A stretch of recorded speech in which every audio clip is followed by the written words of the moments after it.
I want to flip the script today. What would you do if you would want to lose muscle?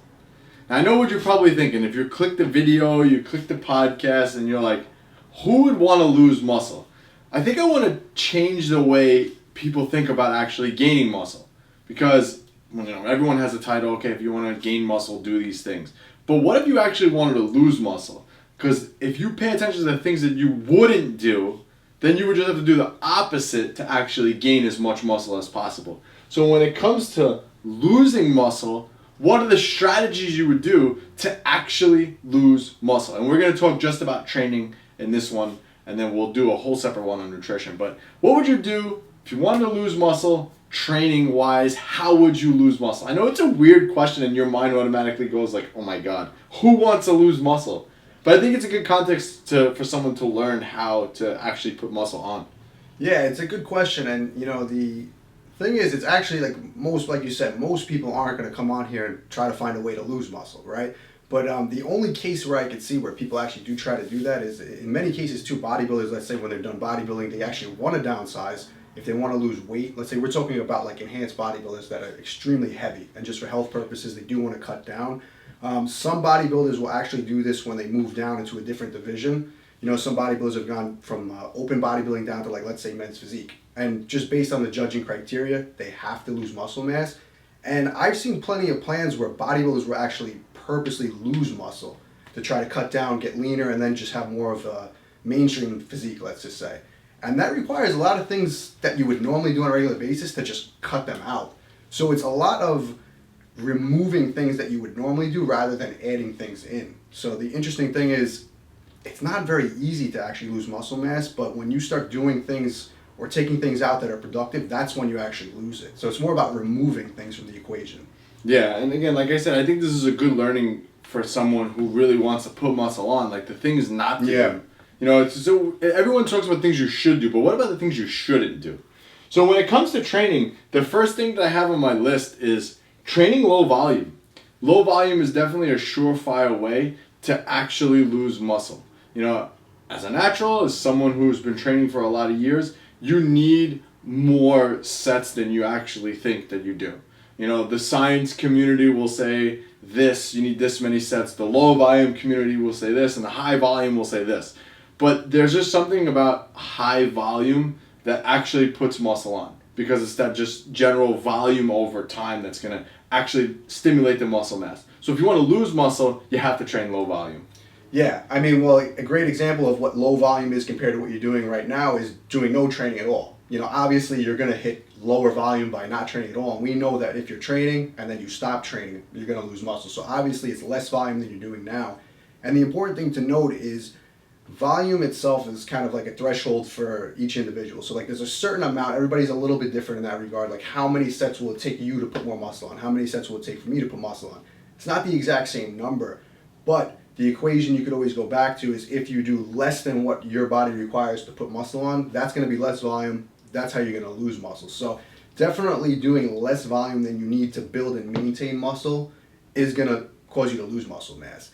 And that's something we see with a lot of people. Some people come from, let's say, a high volume training program, and like I said, they either take a break, they take time off, maybe they'll lose a little bit of muscle from just detraining, or if they just don't keep up that high volume training plan, they'll end up kind of backsliding a little bit.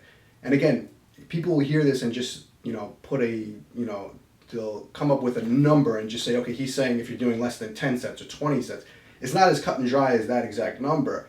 But again, whatever is considered a high enough volume for you to grow, if you're cutting that down, eventually you're going to cut it down to a point where that's not enough for you to even maintain muscle mass. So cutting that volume down for some people, some people can get away with going super low. I'm not necessarily one of them. I know you're probably not either. But that number is going to be different from everybody. So a lot of times people will get caught up in a number and just say, oh, Pete says if you do less than 10 sets a week, you're going to lose muscle. For somebody that might be true, for another person it might not. Right. And I think when you couple low volume with low frequency, that's a real recipe for actually losing muscle and not putting muscle on. So it's that frequency is what's really important. Very, very important to stimulate muscle mass, stimulate protein synthesis. But when you couple the low volume with low frequency, it goes back to what you said before. It's like if you just you went from 6 days a week working out to twice, you know, you'll probably end up losing some muscle mass that way. Yeah, and I'd actually argue that if your frequency is still relatively high, you can arguably get away with less volume than if you flip that and you said, okay, I'm going to do like a little bit more sets, but train it less frequently. So I think if you need, let's say you need to, if you're in a situation where you're like, listen, I can't spend as much time in the gym, my workouts have to be shorter, or I can't train as many days, you'll probably get better results maintaining muscle mass if you keep the frequency high, but you pull back the amount of sets you do each workout. So again, since we're talking about if you actually wanted to lose muscle mass, you would flip that and you would train less frequently. Because I think a more consistent and frequent stimulus, even if it's not as great of a stimulus, is going to maintain muscle mass. Might not necessarily build more muscle mass, but maintain muscle mass better than an infrequent stimulus.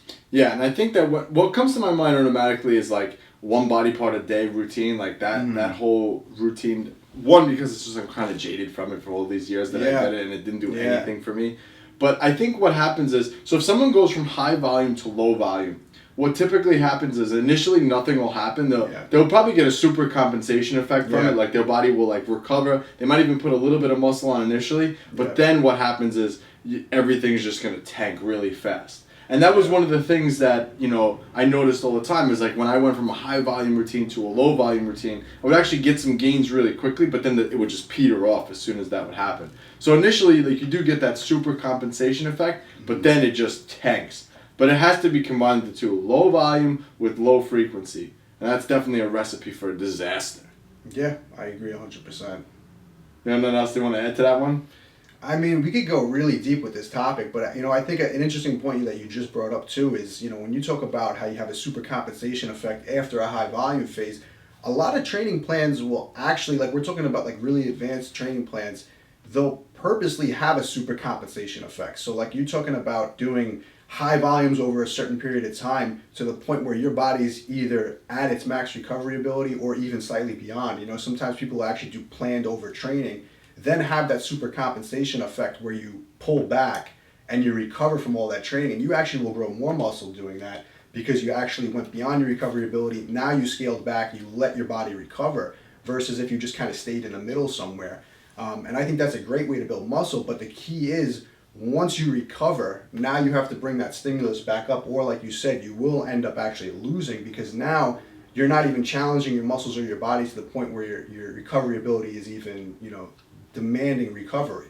So eventually, you know, you keep doing that, less and less of a stimulus, you'll end up losing. So I think there's a time and place for actually doing the low volume and doing even the low frequency. You know, you can make an argument that if you're training body parts 2 to 3 times a week, then you want to go through recovery period. You could even cut back the actual frequency for a short period of time, let the muscles, let the connective tissues, let the joints all recover, then go back. But that's the key. A lot of times people will switch from doing, let's just say they're on high volume program for 1 or 2 years, and they say, you know what, I'm going to try low volume. And you'll get people that do it for a month or two, and they say, these are the best gains of my life. You know, low volume is the best.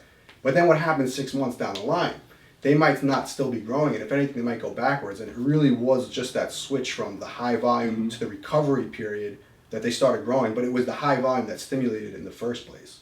So something that I wanted to add to the list, it's not, like now I know what some people are thinking, like, oh my God, I can't train like this. But I would say a recipe to not gain muscle, to actually lose muscle, would be to not deload.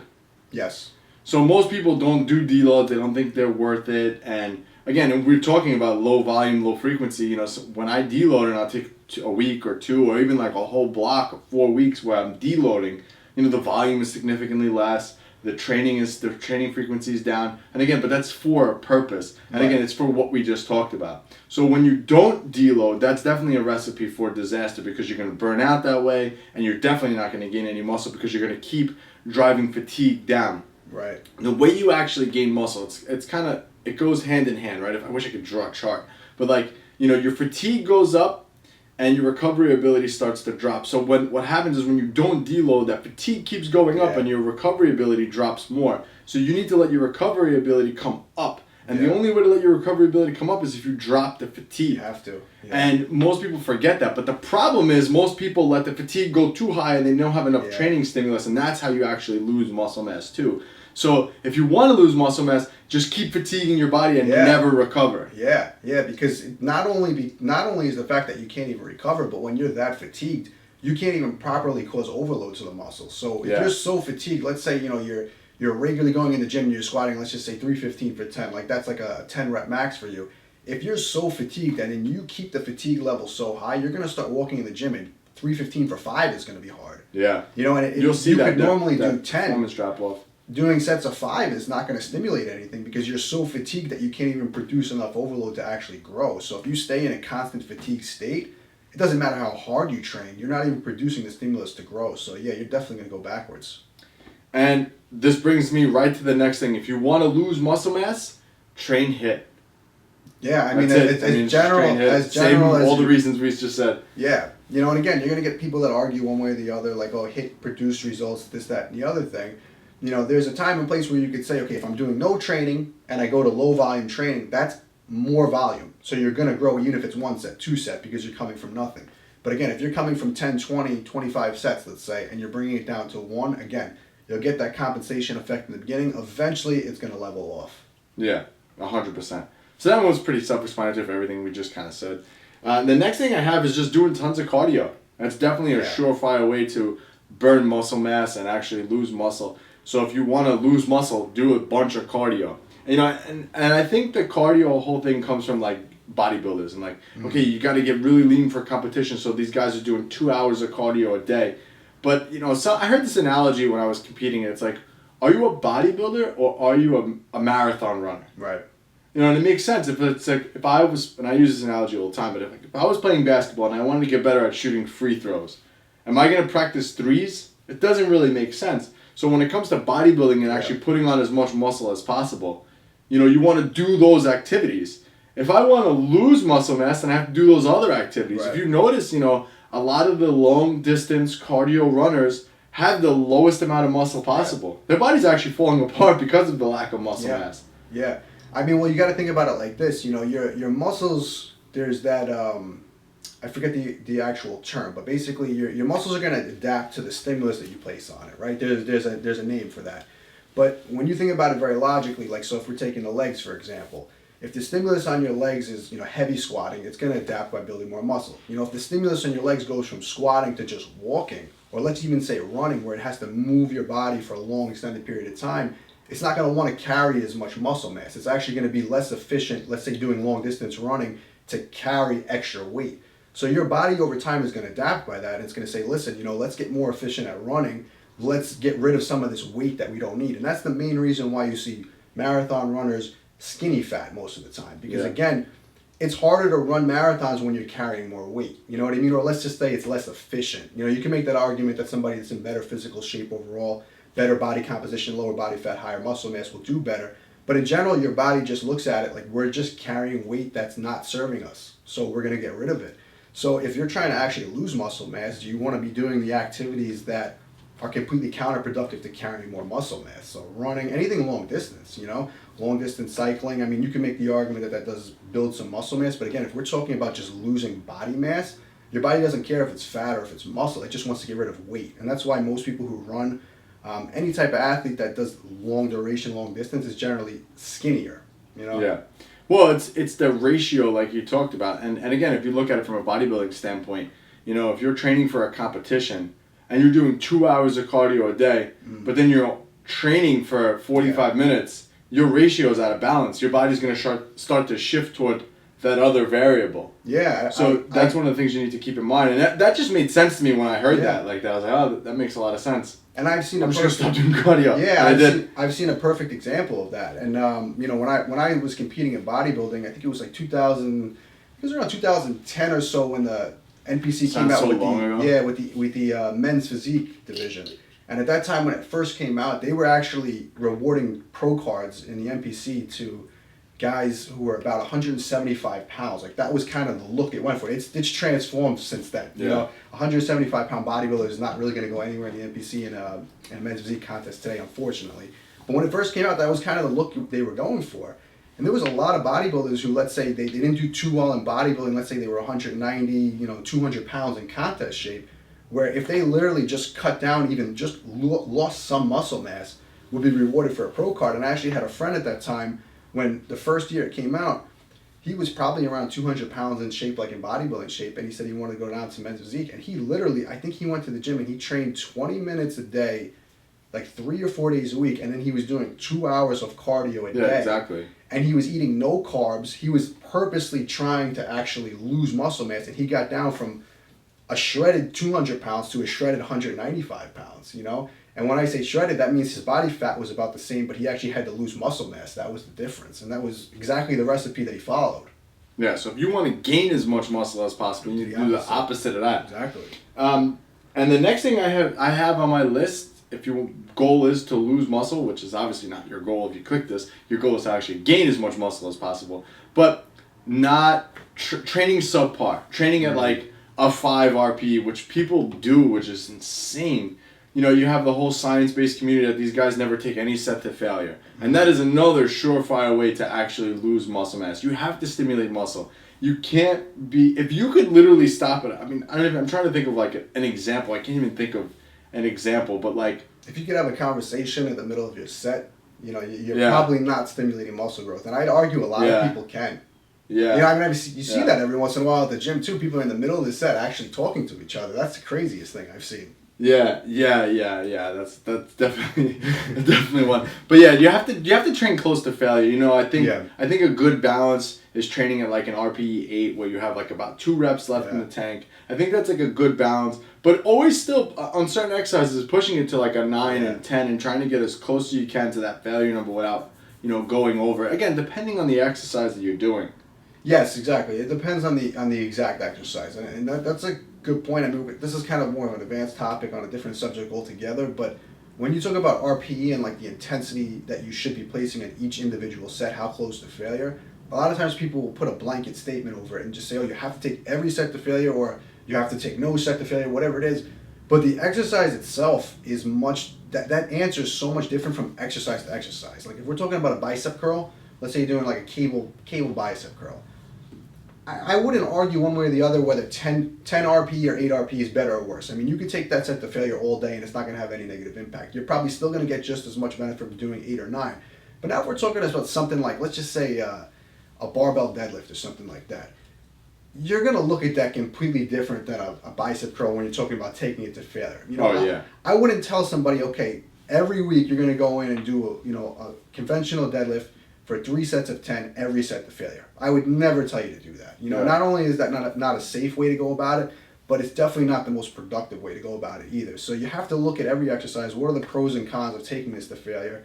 And you're probably going to find that you're somewhere, like you said, between 8 and 10 on most of them, on most exercises. But 8 on one exercise is very different than 10 on another exercise. So it's never a good idea to make a general blanket statement like every set to failure or every set to an 8. Right. I mean, if you think about it too, like if you take sets of lateral raises to failure, you're not gonna kill yourself. There's no negative to doing you'll live, you know. But still, there's people that train, like you said, they can have a full blown conversation while they're working out. That's not doing anything. That's not doing anything. No. So that's another surefire way to lose muscle. And the last one that I have on my list is just training with machines. I think that is totally a way to lose muscle mass, to not put any muscle mass on, and just to not stimulate things enough. Machines, the thing that works so well with free weights is it allows you to customize the movement to your body. Mm-hmm. You know, if you're bench pressing and you have some shoulder issues, you need to move the bar in a certain way, you're better off with the barbell, because even if you're off a little bit, you're still going to be able to move the weight, stimulate the muscle. Yeah. Whereas if you're in a machine, you're on a fixed plane, and that fixed plane is not going to do anything for the joints, actually worse for the joints. Yeah. But again, I just don't think that machines give your body enough stimulus to actually gain muscle mass. You need you have to feel the weight kind of thing. Yeah. Well, that's like one of the main reasons when I personally use machines, I almost never use it the way it was intended to be used. Because a lot of them don't actually, like you said, put the muscle I'm training in the position that I'm actually going to get the most out of it. So I actually find that when I do train with machines, I get more out of using that machine when I completely customize that machine. Like it looks like I don't know what I'm doing with the machine when I go on it, but actually I'm getting more out of the machine than it was built to actually do. So I think, you know, you can make the argument where you could make a machine more beneficial, but in a lot of cases, if you're not built for that machine, your free weight option is going to be way better because, like you said, you know, you can customize it however you see fit. You know, when I'm doing, let's say, an incline dumbbell press, my range of motion is going to look very different than what I'm using on, let's say, a machine incline press or like a Smith machine press where I'm completely locked in. I don't have the option to move the dumbbells, my hands in different positions. I'm locked into that machine. When I'm on the free weights and the dumbbells, I can put my chest in the exact position I want to train it.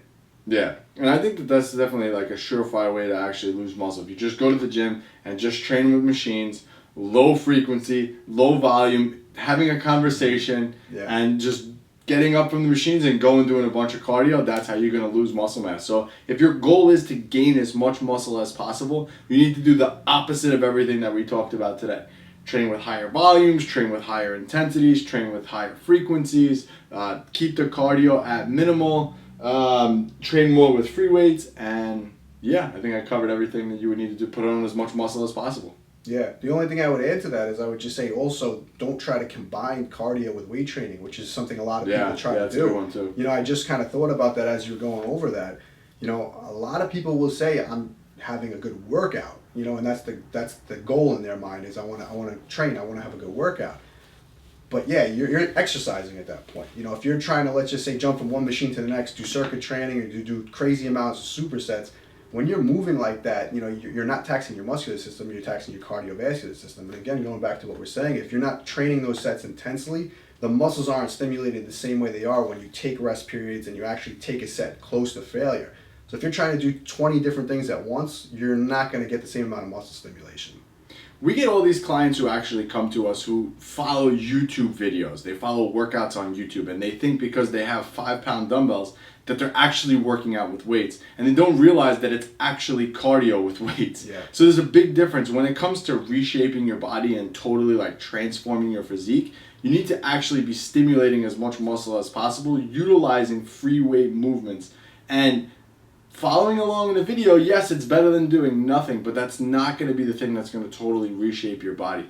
And I just think a lot of people fall into that gimmick. It's like, there's so many of them now. Yeah. Like, I'm working out, I go to the gym, but it's like you're not really working out, you're just exercising, which is a big difference. Very different. Yeah, absolutely. And that's definitely a surefire way to lose muscle. Yeah. I forgot to talk about it, but that's definitely, training like an athlete, so to say, is one of those, ways to lose a bunch of muscle too. Yeah.